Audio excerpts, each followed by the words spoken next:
And welcome back to Moving Conversations. I'm Brian Ritchie. Joining me as always is Nora St. John. Good morning, Nora. How are you today?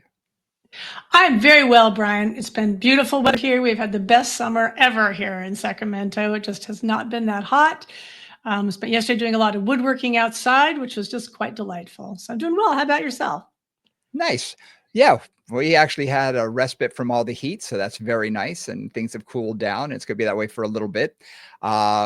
I think you and I also have a lot of travel coming up in the next couple of weeks. We And do. then we have a special event coming up. We're going to be in Southern California at Blue Moon Pilates. If you want to take it away and explain what we're going to be doing, teaching together. We will be at Blue Moon Pilates, which is in Mission Viejo, Southern California, at Kelly Leonardi's studio down there. It's a beautiful space. And we'll be teaching September 13th and 14th that weekend. The first day will be a whole day on the low back. So we'll talk about extension bias, inflection bias, a bit of the theory, how it works, and then practical exercises on the mat and on all the apparatus from both a personal training and a Pilates perspective. So you'll get a lot of information, a lot of good exercises out of that. Then we'll do extension, or sorry, flexion bias in the afternoon. Yep. Sunday, we're going to do shoulder, upper body stuff for about 3 hours, and then osteoporosis for about 3 hours. Again, little theory and a lot of practical. So you get a lot of hands-on and a lot of exercises you can take home and start working on with your clients and yourself. Yep. And I can't wait. I think it's going to be a lot of fun. If you've never taken classes from the two of us, it's so much practical application that you get to take home with you that you can immediately use the next day, which is so nice. So instead of just having it be theory, there's so much of the practical. So we can't wait to do that. As we always say, please do us a favor, hit that like and subscribe button. We really appreciate it. About only 30% right now of people who listen to this on a regular basis are subscribers. We really would appreciate it if you would subscribe. That would be fantastic for our algorithms and all of that. I know nothing about all that stuff. All I'm told is it really helps us. So if you could, thank you so much. We really appreciate it. Like, subscribe, comment, share, all of the good stuff. And movingcombos@gmail.com is how you can get in touch with us if you have any questions or comments, as well as if you want to hit us up on Moving Combos on Instagram is how you can see us doing our thing. So, and also check us out on YouTube. We got a bunch of YouTube shorts coming out. So that's another way to see us. So today we want to sort of follow up. Last week we had an unbelievable discussion on pregnancy. That was just phenomenal, I thought. But it was great. It was very inspiring and very enlightening. Yeah. And we're definitely, that's a part one. Trust me, there's so much more that we can discuss on that. But the week before that, we talked a lot about the glutes. And as you said, we kind of covered the glutes as just this sort of, we didn't differentiate. It was just glutes. The hip extensors. Yeah. So we thought, lump. you know what? Let's today go into it a little bit deeper and talk a little bit more about the entire posterior chain. So it's not just the glutes. As we discussed in that episode, everybody wants to say, oh, the glutes. And I see that constantly in gyms now, everybody working on their glutes. And yes, for vanity, I get it. But also they think it's the cure-all for so many things with low back and for lower body injury that, okay, so we covered a little bit of that, but let's talk about the rest of the posterior chain. Because it all works together, as we know. And I also, like Brian, want to give a big shout out to Jennifer Gianni, who was our guest last week. If you don't know her, she is a real master in pregnancy, pre-postnatal stuff, incredibly detailed work, really great. So we're very happy to have had her, and we'll have more of her. And if you haven't listened to that episode, please do check out her book. Check it out. Yeah, it's very, very good. So that episode, chock full of such great information. All right. So let's talk posterior chain. So what do we mean? Brian, what is the posterior chain? Define the posterior chain for me. Well, the posterior chain is the backside of a chain. No, sorry. Basically, when you take a look at the body, it's the muscles in the back. So when someone turns around, we're talking about those muscles. A lot of times when we refer to the posterior chain, we're talking about the erectors. We're talking about the thoracolumbar fascia, all the muscles that sort of go into the thoracolumbar fascia. We're talking about the glutes, the hamstrings, the calves, maybe even getting into the plantar flexors of the foot. Those type of things is really what we're talking about in general when we talk about posterior chain. And what we think about there, and what we talked about a lot last time, and this is going to be just a little refinement on that, is the posterior chain can work in many different ways. It can work as an integrated whole, where everything is firing appropriately, the erectors into the glutes, into the hamstrings, into the calf, for something like a swan or a big back extension move. But very often, what we find in a lot of functional moves is that different pieces of it aren't communicating well. Mm-hmm. Like we talked about last time, like the glutes, and by the glutes, we mean the glute maximus, and primarily the glute maximus and the glute medius. The glute minimus, we don't talk about so much in this context because it isn't really a hip extensor, it's a hip flexor. So we're really talking about the glute max and the glute medius, which are really, at least the posterior part of the medius, are what really creates some hip extension for us. So just to clarify that little piece. But again, how things transfer from the erector spinae into the glutes, or from the glutes into the hamstrings, or from the hamstrings into the calf, those are all places where movement can break down and Mm-hmm. cause pain, dysfunction, lack of efficiency in movement, all those kind of things. And muscular imbalances also is something we'll discuss, because if one area sort of takes over and is a lot stronger than the other, we're going to see that. And we're going to see, something not fire when it should, and another one fire too much. So we sometimes see that as well. Right, muscular imbalance, mobility imbalances, all those things will really show up in this area. And some of that's structural, so some of that stuff we can not do a lot with. If somebody, for example, has a particular hip structure, they may just not have a lot of hip extension Hmm. because of just how the acetabulum goes into them, or where the acetabulum is facing and how the femur sits into that. And in that case, we've got to compensate a bit. You have other people who don't have appropriate amounts of hamstring flexibility, which can again limit how other things have to move or have to take up that job. So there's lots of ways in which that whole chain is a really key element of low back issues, of hip issues, of knee issues even. So that's kind of why I wanted to bring all those pieces up. And also, all of these, if you think about the backside of the body, what is it primary in our structure in a standing position or even a seated position is for posture. They are Right. It holds all us up. working to hold us up. And without that, literally, we would be falling over all the time. These muscles need to be strong, but not only that, but also have a lot of endurance. Because if they lack that endurance to hold us upright, and we see this with a lot of our clients who have postural issues, who are round shouldered, they're kyphotic, they might have a deep lordosis, they're, flexed at the hip. They're not working the way the body was designed to keep them upright. Those curves have been accentuated in the spine. They're a little bit greater than they should be. And again, the hip flexor may be tight. They may have an anterior tilt in the pelvis. All of these things may lend itself to that poor posture. But if we're really balanced between the anterior and posterior, that should help to keep us upright and to straighten out those curves enough to keep us in that correct position. And just to take the other side of that, this isn't just about excessive lordosis. You also have this with Mhm. somebody who's super posteriorly tilted and super Yeah. flexed in their low back. Like again, posture has both those ranges, and Hmm. those can both be caused. Both of those things can inhibit or change the action of the whole posterior chain and cause trouble. Yeah. So, taking the first example, which is basically sort of an anterior tilt, a little bit of lordotic low back, something like that. Maybe, so a couple of things I see with those clients is a lot of times I'll see a decreased hip extension. A lot of that's because there's a tightness in the hip flexors, which inhibit or like reciprocally inhibit the hamstrings and the glutes. So that's one situation. A lot of times there we're working on mobility, so trying to get the hip to have enough range of motion and extension for that whole back chain to actually fire appropriately. Hmm. Hmm.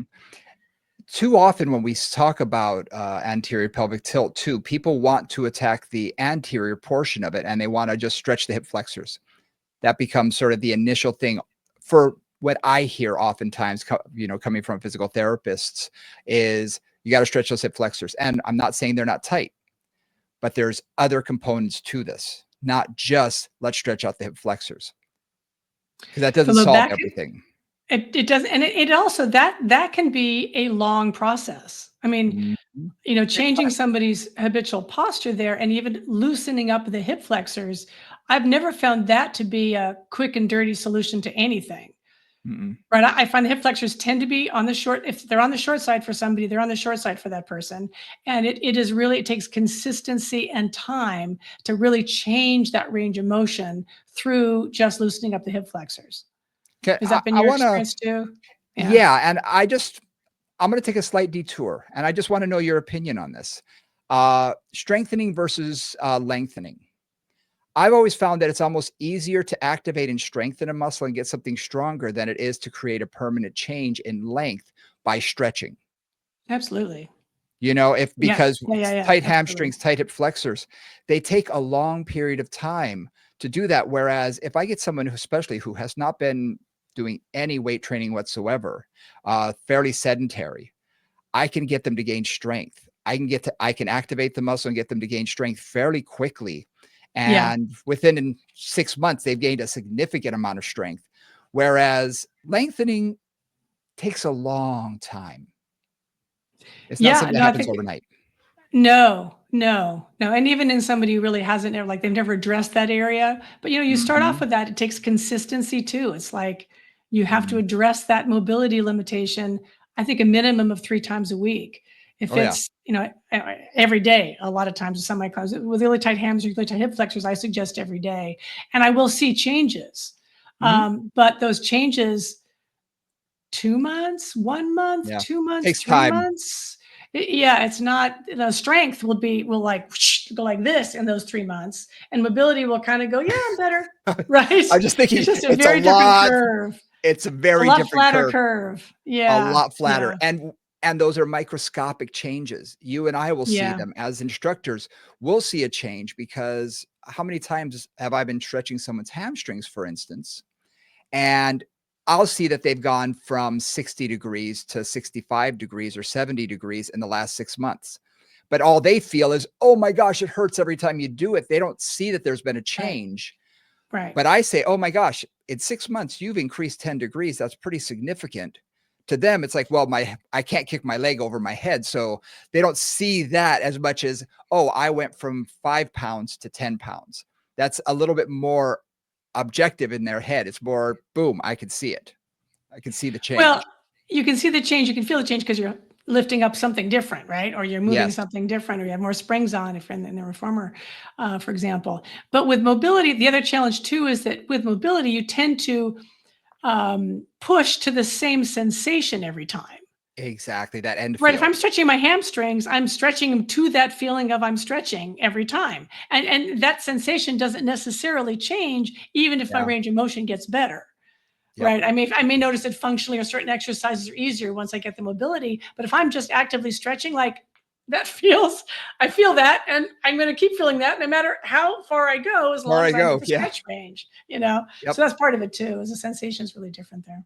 Yeah, I just was curious if you saw the same thing. So, yeah, if you're working on just stretching the hip flexors, you have to just give it time, consistency and time and proper technique, I'm gonna say, because a lot of people just sort of lunge into it and they're not really stretching what they think they are necessarily. So, proper technique has a lot to do with it as well. But again, that's not the end all be all when it comes to correcting anterior pelvic tilt and lordosis. No, so thinking about again, you do have to have the range of motion to achieve the posture you want if you're Mhm. trying to achieve a certain posture. And if you don't have the range of motion because of tightness or whatever, you can't get there. But you can certainly compensate and sort of work towards that. But thinking about that, thinking about how else you're going to work on that, some of it is working dynamically through the range of motion. So, for example, with hip flexion into extension, working that full range dynamically, Mhm. bringing the knee into the chest and then reaching it back behind you, whether you've got resistance on it. Maybe you're doing that with something like a single leg knee stretch on the reformer, going from, pretty tight hip flexion into hip extension. Oftentimes I find that moving the hips from flexion to extension, there's a funny challenge there for a lot of Mm. clients. They can flex all day or they can extend all day, but going from flexion through into extension, where they really have to change what muscles are working and how they're working, Mhm. is another way that I work on mobility and on correcting the posterior chain all at the same time. Because Yeah. rather than just doing a static hip flexor stretch, which I will sometimes do, I work a lot more on full dynamic range from flexion into extension in parallel, maybe in turned out in different positions. And I often find that both helps with mobility and also helps to get that coordination of flexion into extension working a little bit better and that whole posterior chain waking up. Also, people have a tendency to move with the muscles that they're used to. Of course, So, if they're we all do going what's easy. exactly. So when I take someone into an extension position, what I often will see is they dump into their lumbar spine because that's what's been working overtime for however many years this is. So they're going to fall into those usual patterns and take the path of least resistance. So a lot of times it's just like you said, getting the proper muscles to work in the correct timing. They've got hip flexion for days and they come back into it and they get to a certain point, and usually I find it's right at that neutral state when the leg is straight down that they begin to arch their back and really take that over. And I'm not seeing the hamstrings and I'm not seeing the glutes fire nearly as much as it should. They have a tendency just to want to arch. So that's something we need to watch out for, is really focusing on the joint mobility and the joint that needs to move instead of just the motion itself, because they can achieve the motion. But again, is it the correct joint that you want to move? If it's the hip Right, joint you exactly. want, then you really have to have them focus on that. Yep, exactly. And that's where we look at again finding hip extension from the hip as opposed to from the lumbar spine. Right. That's those are really classic two pieces that don't always work together. So it's very tight in the hip flexors that go into hip extension, and oftentimes they will substitute the low back. So Yep. that's working on, and this is where we talked a little bit about this last time, but that's where I find a lot of times the core isn't working right to support the torso. And the core isn't supporting the low back. So oftentimes in Mhm. those clients, this is just this particular client. They aren't all like this.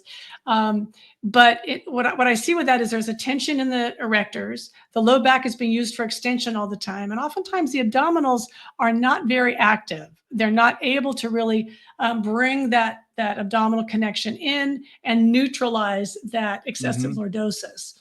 And that can also be from mobility in the spine. Some clients have very poor mobility in the spine as well, and they really don't have a lot of flexion even capable in the spine. It can be either a joint issue in the spine or it can be from tight hip flexors and other things.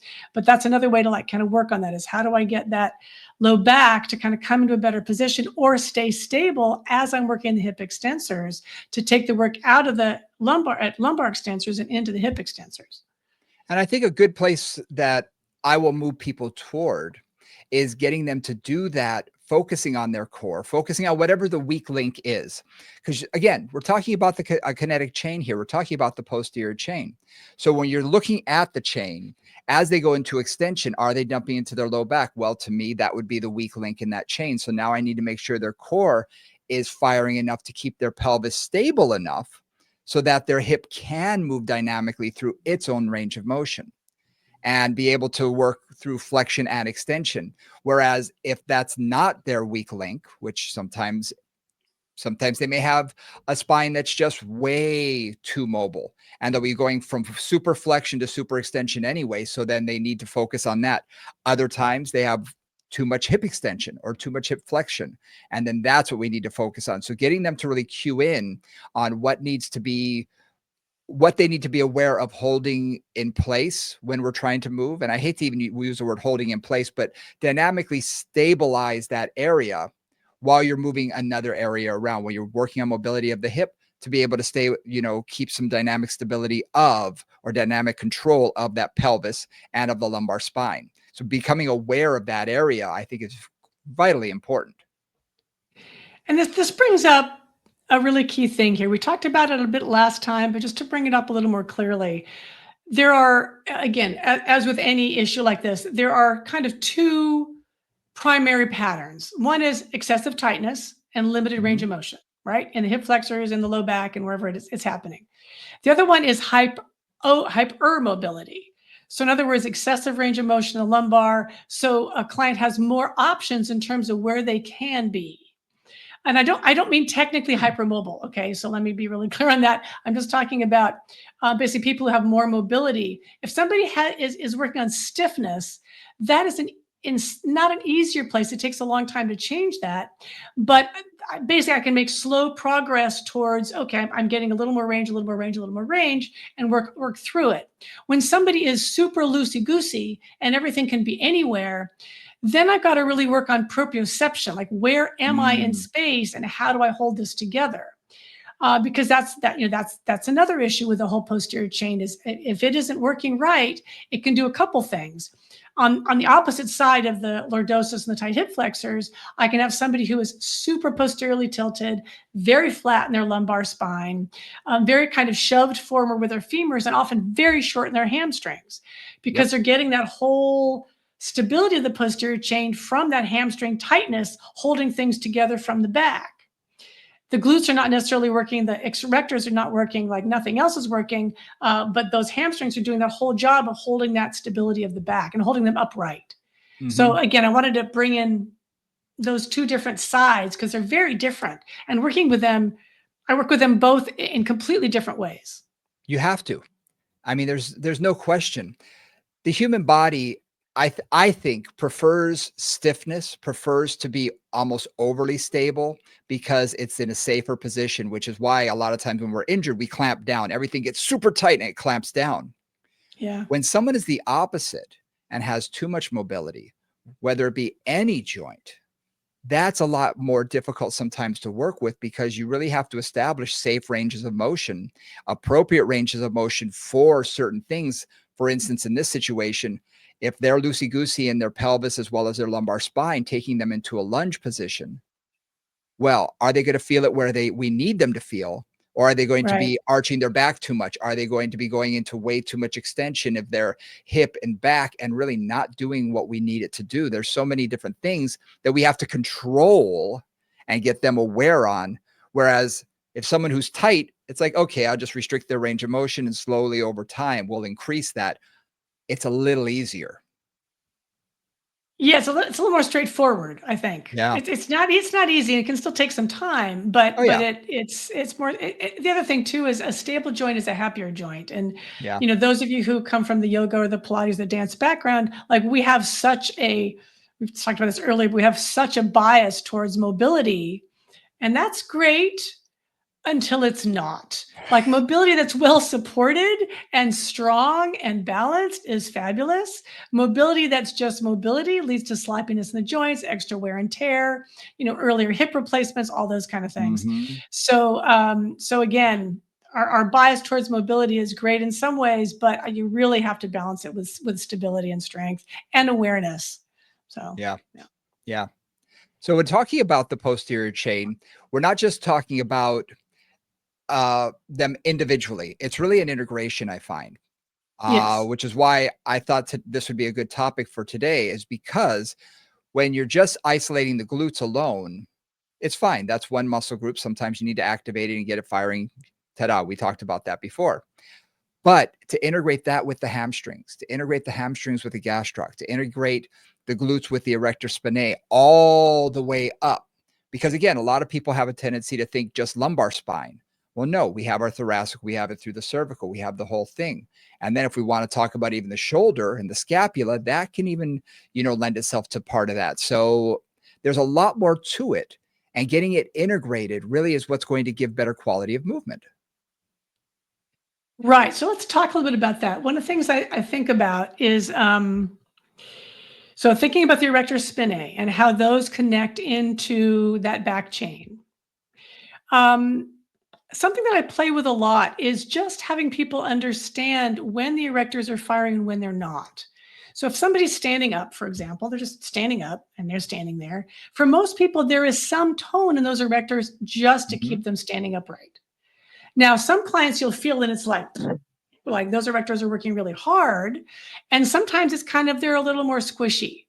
And that's just to maintain that upright posture.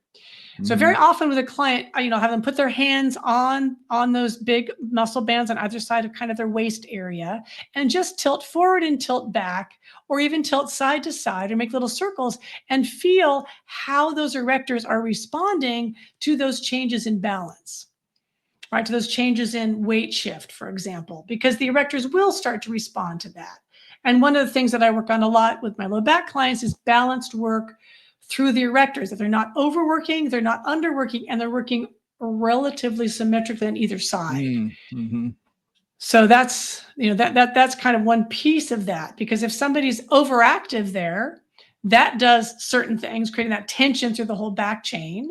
If somebody's underactive, that definitely creates just less support for the spine. And Mhm. then, working through getting the back extensors to work evenly and smoothly is really useful. I think evenly is a key. How many times have we seen someone's low back and you put their hands on each side and one side is woo, massive and the other side is nothing?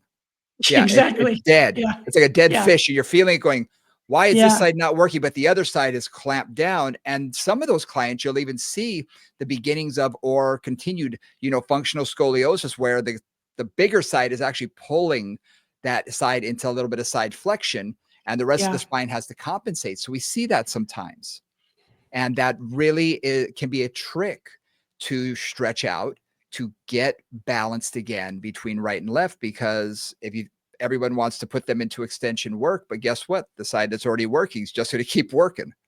And the other side is going to say, well, I don't have to. Bye-bye.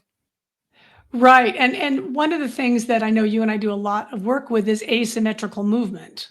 Hmm. Right? Is kind of like if I'm trying to balance the erector spinae and I'm just going to do a whole bunch of swan type exercises, whatever that is, or back extension exercises, the strong side will keep being the strong side forever, because that's how our Hmm. bodies work. They go for the easiest solution to most problems.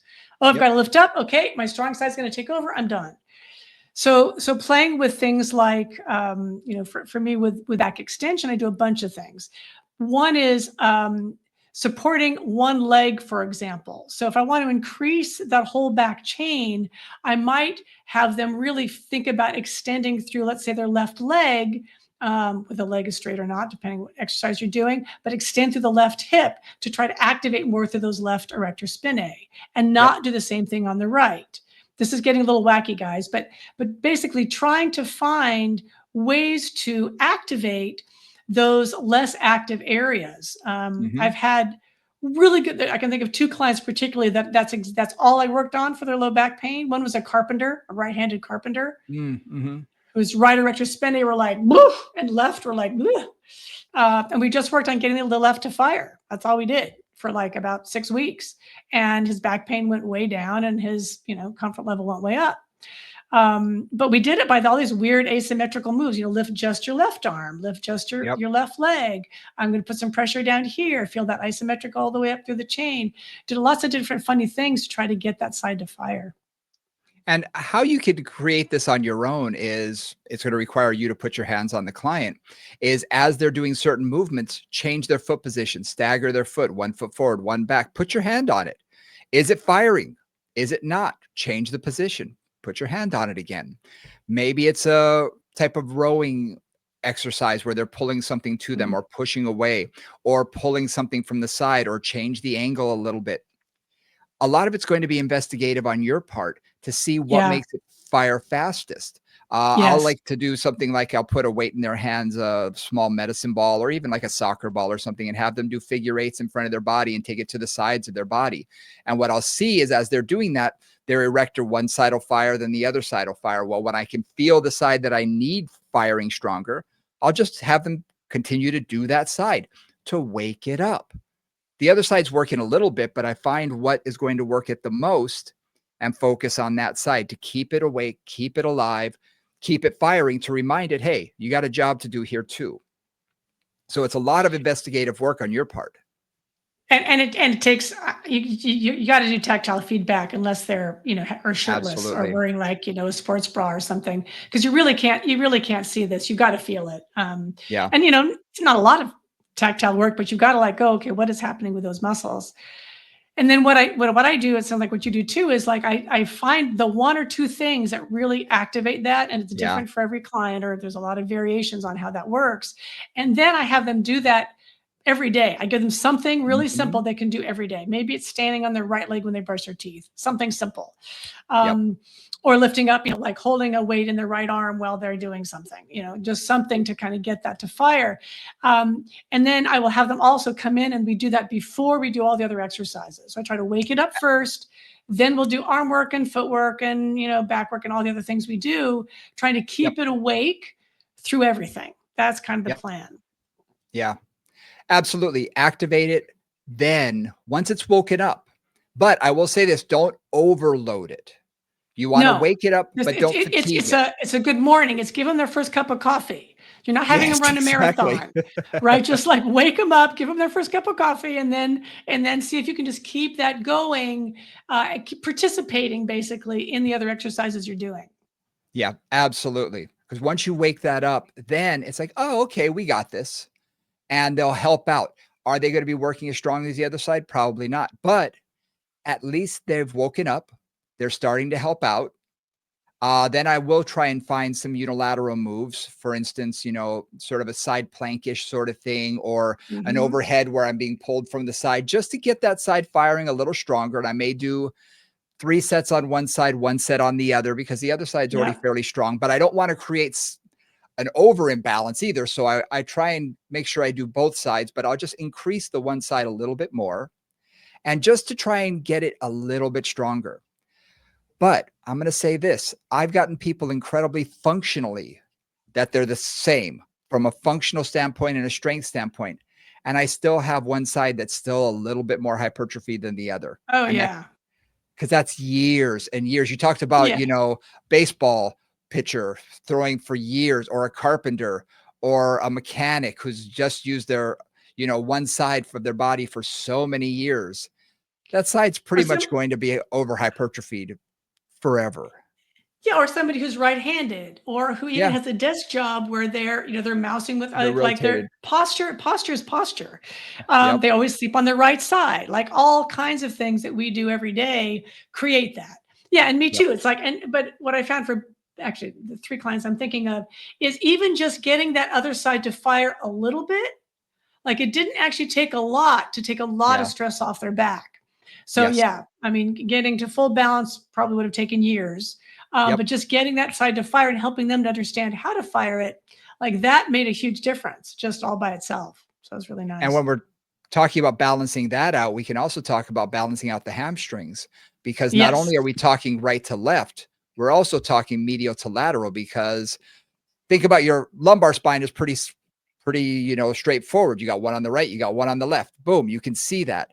Well, your hamstrings, you also, each side has one on the right and one on the left of the femur.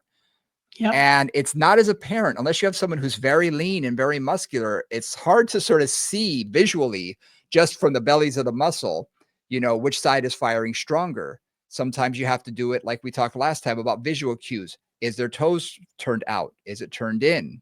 You know, right above the knee, you can see those tendons. Is one side firing more than the other? There are certain visual cues you can take, but it's not as apparent necessarily as seeing a big side erector spinae and a, wimpier side erector. So let's talk about hamstring balance. Talk about just spinae balance. Talk a little bit about hamstring balance. Um, Couple things. So first of all, right, the hamstrings both attached to the same point on the sit bone. So they have the same origin essentially. But then one comes down to the medial side of the knee, one comes down to the lateral side of the knee. And that's where things really get a little wacky. So sometimes the easiest place for me to see an imbalance in the hamstrings is a rotation in the tibia.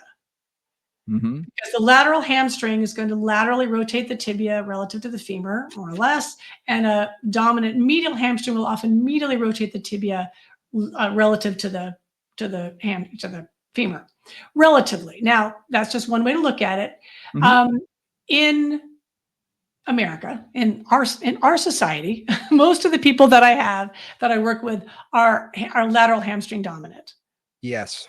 You know, I mean, that's occasionally I see the other one, but not so often. In Asia, it's a lot more common to be medially rotated in the tibia, but Mm. here, lateral rotation of the tibia is like many, many, many clients. I'd say definitely the majority, but the vast majority. Yeah.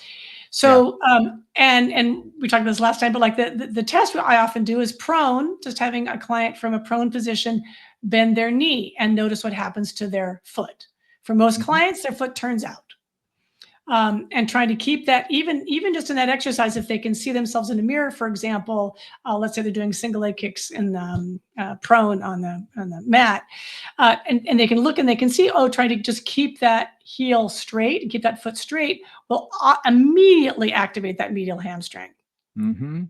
Exactly. Adding adding an internal rotation to an extension lift, for over the ball or something, right? And you're lifting, you're just doing straight leg lifts, and having them just internally rotate the feet and they lift up. It's like, whoa! So a lot of them are gonna like immediately feel that medial hamstring. And you'll see it. You'll see that Yep. that starts to activate a little bit more too. And how you can do it on yourself, I find one of the easiest is in a standing position, keeping your knees about the same level. Just bend your knee. So your Yeah, foot's gonna go behind you, and yes, you're gonna have to look back over your shoulder, but as you look back, does your toe turn out?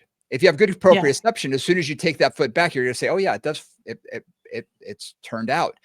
For some people, again, very few, we're gonna have it turned in, but for occasionally, I'll see a straight ahead, but I'd say 75 to 80% of my people or are turned gonna out. turn out, and so Yep. that lateral hamstring is so much stronger and just more active, and I say maybe I have 1% that it turns in, maybe 2%. Yeah. It's very rare. It's either straight ahead or it's turned out, and for the most part, it's turned out.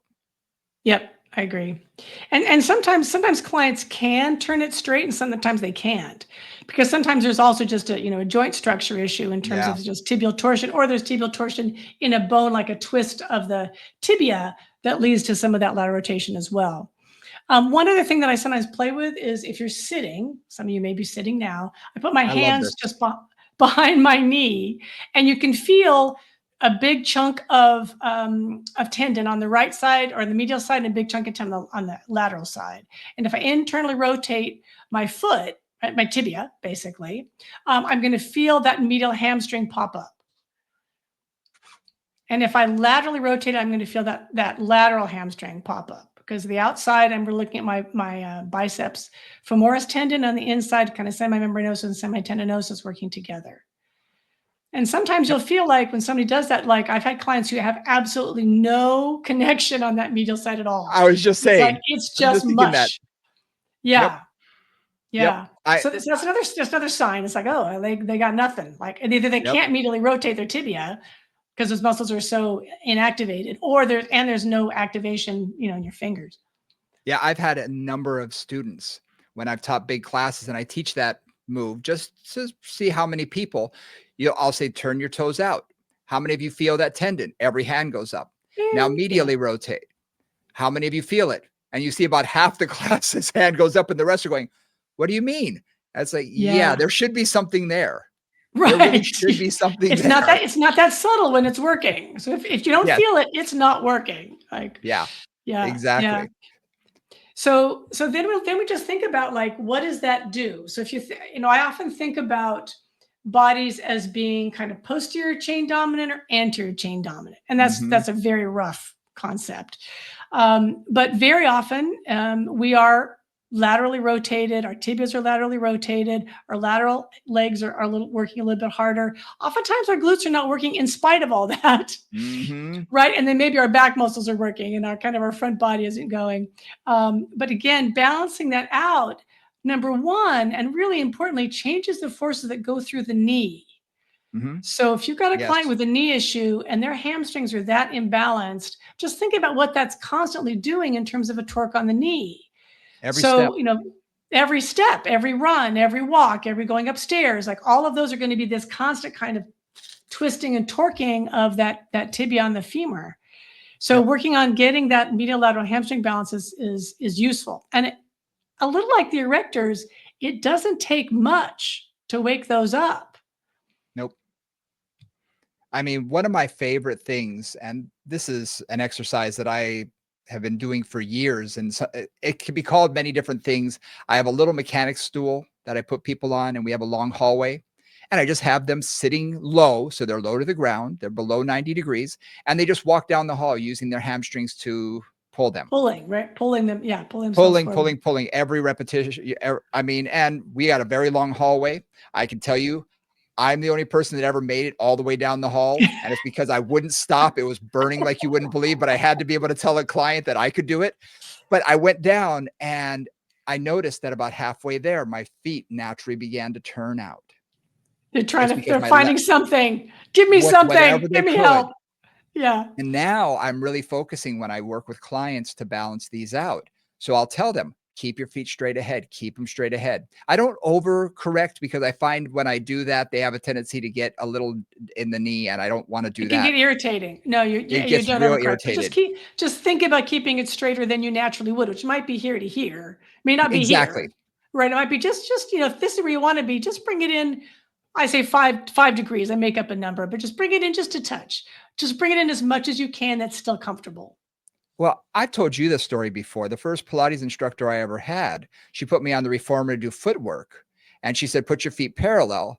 And of course, I'm lying down. I'm looking straight up at the ceiling. I said, okay. She goes, okay, now put your feet parallel. Okay. Now put your feet parallel. They are. And she said, look at them. And sure enough, they were turned out to 10 and 2 o'clock. And my eyes got huge. And she said, you didn't even know that, did you? I said, wow. Because you're not aware until some of these things are Yeah. pointed out to you. You really are Yeah. not Yeah. aware. Yeah.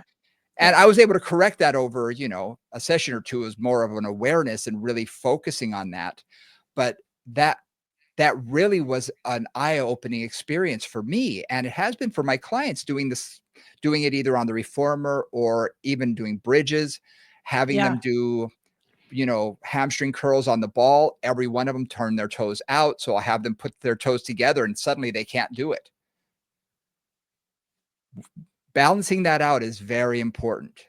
And it's something that really needs to be addressed. Started out simple, but then begin to work on that. I think one of the easiest things that I do to start it out with is just, like I said, to test yourself, to try and stand there and bring your heel to your butt. I'll have them do toe out, then toe in, toe out, toe in. There's no resistance. Right. And Just gravity. Yeah. it's just gravity, but it fatigues. They'll find the toe out, no problem. Toe in, man, you can just see them after 5 or 6 repetition, it's getting tired. And then I'll have them do something seated with their foot on a little tray or something, pulling back a slider. And I'll say, oh, keep your toes straight ahead. Don't turn out. And you'll be surprised at how many clients can't do it and how it's going to be challenging and fatiguing for that medial hamstring. So those are great. Those are both really just Yeah. easy, simple, stupid, which I love always. Because if you can give a client again the one thing they can do anywhere that will wake up that sleepy area and encourage them to do, 5 reps every day or whatever it is, that's often the best way to really make change. Is give them something very simple they can do anywhere, not a lot of reps every day. That's oftentimes a good strategy. A way that I work with that in the Pilates environment is number one, to add internal rotation to things, because Mhm. that's not part of a lot of the traditional repertoire. Medial rotation is not in any of the exercises really.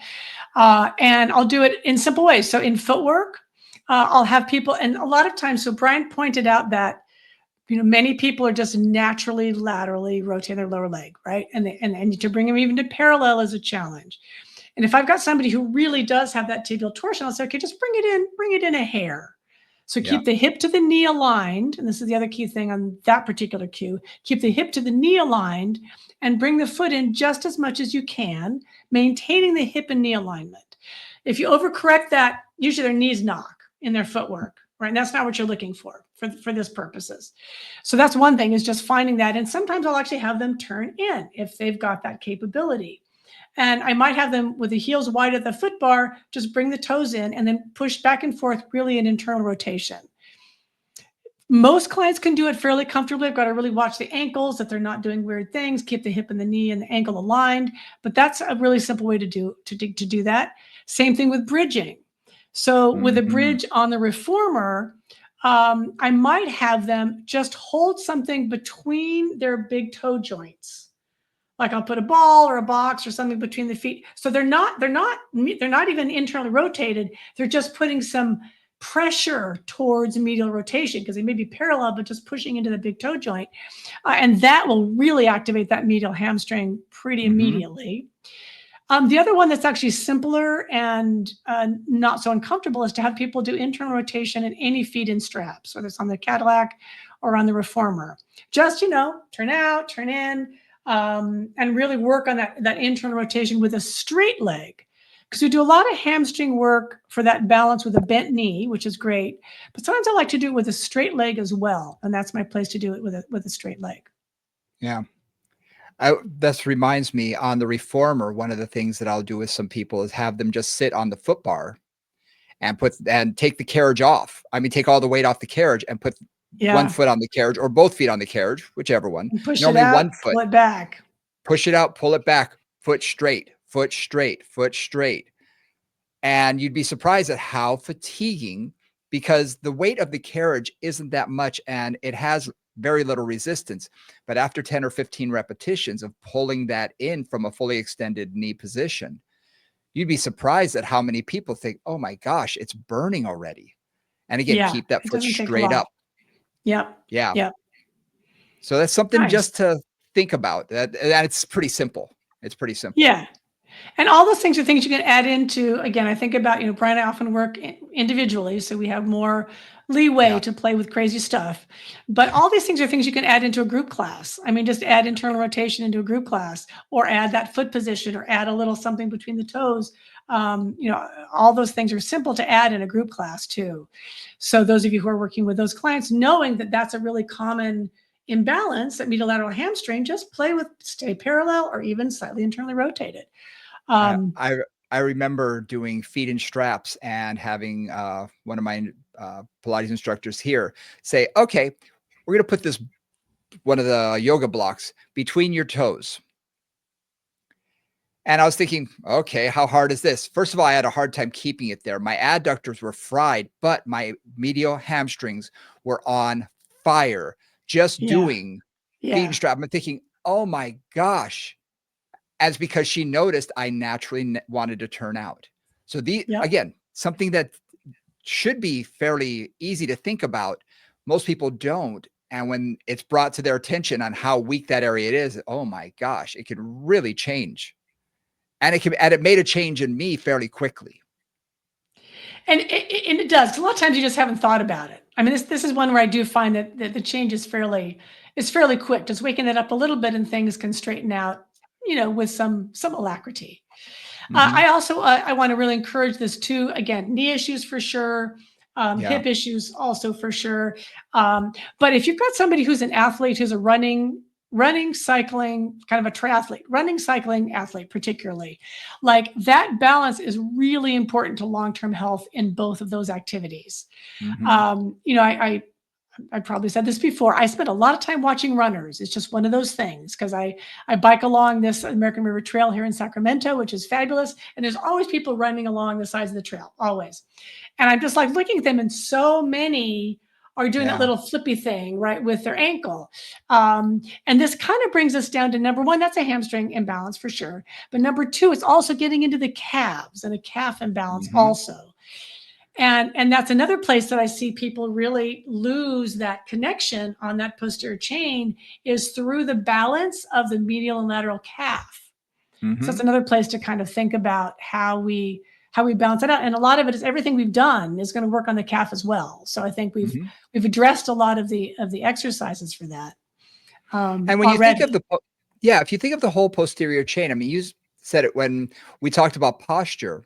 When you see someone externally rotated or their foot is turned out, a lot of times what you're going to see is that their femurs are rotated outward as well, and that the Mhm. femurs are riding forward in the hip socket. Their their pelvis is often riding forward, and I say almost splayed out, like their hip wants to open up from the anterior. And that puts a lot of compression in the lumbar spine. But it's sort of like, instead of having muscles have their normal tonicity to hold you upright, it's almost as though you took all that out and just sort of let your body hang there on the ligament structures and just a few of the muscles holding on, like you said, the hamstrings. So we see these things as patterns. And by just correcting a couple of these things to, again, wake up that medial hamstring, wake up the erectors, getting those femurs to want to center themselves a little bit more, and just getting a little bit of balance, you'll be surprised at how everything sort of can begin to find its balance point again, where it should be. It doesn't take, a ton of cueing. Just a couple of those cues can begin to bring things back into proper alignment. And just to pound this nail on the head again, make small corrections. When you've got somebody who's really laterally rotated in either the femurs or the tibia or Yep. both, make it again, just come in a little bit, just come into the point where you don't feel like it distorts the whole leg, right? Yes. Like, okay, because I know sometimes when I've got somebody like, let's say in footwork on the reformer and their lower leg is turned out, I'll just say, okay, just bring your feet to more parallel. And I only have them bring it in as far as they can without the knees then knocking together. 100%. Right. So it's kind of like, how much can you actually move that lower leg? Because there should be, there should be a good bit of a range of motion and mobility in most people's ankles, because functionally, before we had shoes and concrete sidewalks, our ankles had to take up the unevenness of whatever surface we're walking on, roots or sand or rocks or whatever. Now, of course, we don't have those challenges in our ankles, which often makes our ankles and feet super weak, which is another topic. But basically, like, without that ability to actually have that mobility, you really can cause a lot of trouble all the way up the chain. So the other piece is we're looking at mobility of the ankle. Yeah. And you said it perfectly. Small changes, small adjustments. You don't want to go overboard. And we all have a tendency, I think, to want to see dramatic results, because we all want to be able to wave our magic wand. I mean, I've got mine right here. Don't you have yours? You Exactly. wave your magic wand and everybody's fixed. Right. But we want to sort of see that, but we have to remind ourselves that if I can get a millimeter every session, well, guess what? In 6 months, I've made a significant change, a massive change to their body, because that millimeter is going to work up the chain. If I'm Yeah. seeing a millimeter of change at their foot, that's going to amplify as it goes up the chain. Yep. So a lot of times the smaller adjustments are perfect. It's just for today. Make that small adjustment. Make that small adjustment. Don't expect too much too soon. Watch to make sure the rest of their alignment is correct. Make sure they're not, distorting their bodies in any way, shape, or form. Like you said, knock knees. Make sure they're not doing that. And you'll be surprised at, over a consistent period of time. It has to be consistent, but over a period of time, you're going to see some significant changes. Absolutely. Absolutely. So working into hamstrings, we have to live with erectors, and then thinking again about posture. So bring this back to kind of that global, how the whole body works together. When I think about getting the medial hamstrings going, that also tends to activate the adductors. So those tend to Mhm. those have a strong relationship with each other.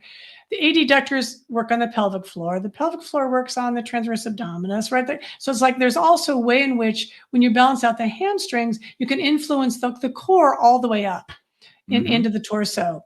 And like we talked about influencing the erectors, the back of the body, you can also influence the front of the body by getting that balance through the hamstrings and that balance through the hip alignment and the leg alignment.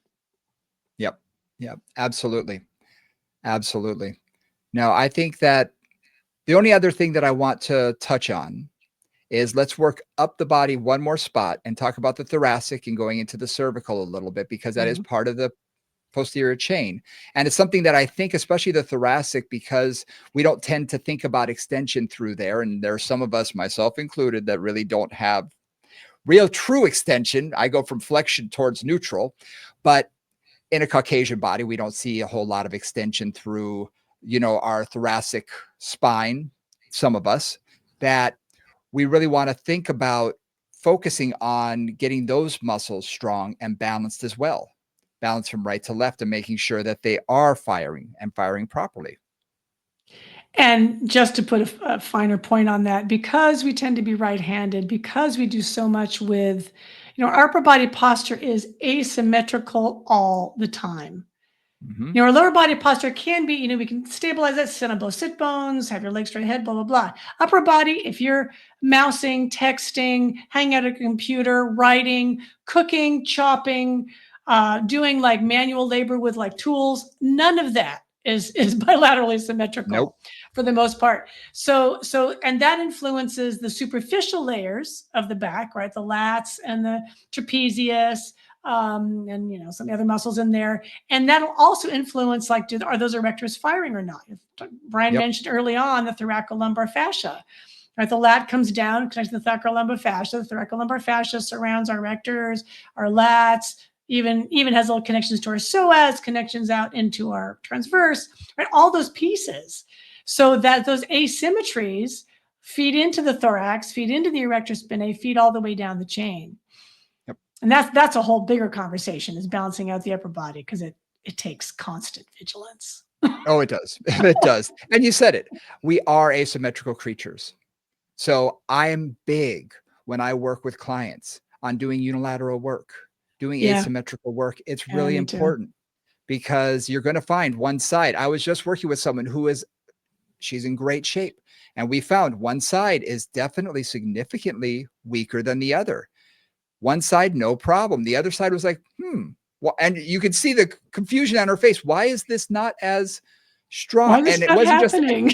it wasn't just not as strong, but not as coordinated, not as Yeah, fluid. It felt like there was a yeah. hitch in her giddy up. And it's like, look, you're right-handed. It makes sense that your left side would be a little bit less. And if you have someone who does, a sport, an activity, if they're a golfer, they're swinging only one direction. If they are a baseball player, they're swinging primarily in one direction. Those asymmetries can really create, and we can see them down the road. So even if I've worked with someone who was an athlete in high school or college, I'm seeing them in their 40s. They're still going to have some of that, remnant, asymmetry to their body Oh 20 yeah. years later, Oh yeah. because they've Many been times. ingrained for so many years. Yeah. Yep. So I find that adding some asymmetrical work, and over time, they become a lot more fluid on that side and they feel better. And they're like, oh yeah, this feels more natural. And sometimes it takes, 4 to 6 weeks. And other times it takes 4 to 6 months. It can take some time. Or it can take a lifetime. In my case, it can take a lifetime. I got one leg that's longer than another, and it's a lifetime. That left leg is that shorter leg is like, yeah, why do I have to work, really? Like, it's not a good idea. So Brent, I think in a way that's a good place to stop, because this is a Yep, really good topic for a whole nother conversation. Because absolutely. we've talked a little bit about asymmetries and how do you work with them in the erectors and the hamstrings. Haven't talked so specifically about the glutes. Talked a little bit about that last time. But I think discussing how asymmetries work, how to Mhm. train asymmetrically, how to address the body asymmetrically would be really useful follow-on to this particular set of topics. So if you're up for that, I love it. we can think about that. I love it. I love it. Well, thank you guys very much for joining us. I know I learned a few things and reminded myself of a few things. And sometimes listening to this, I'm sure it's not that you're learning something new. Sometimes it's just being reminded of something you already know.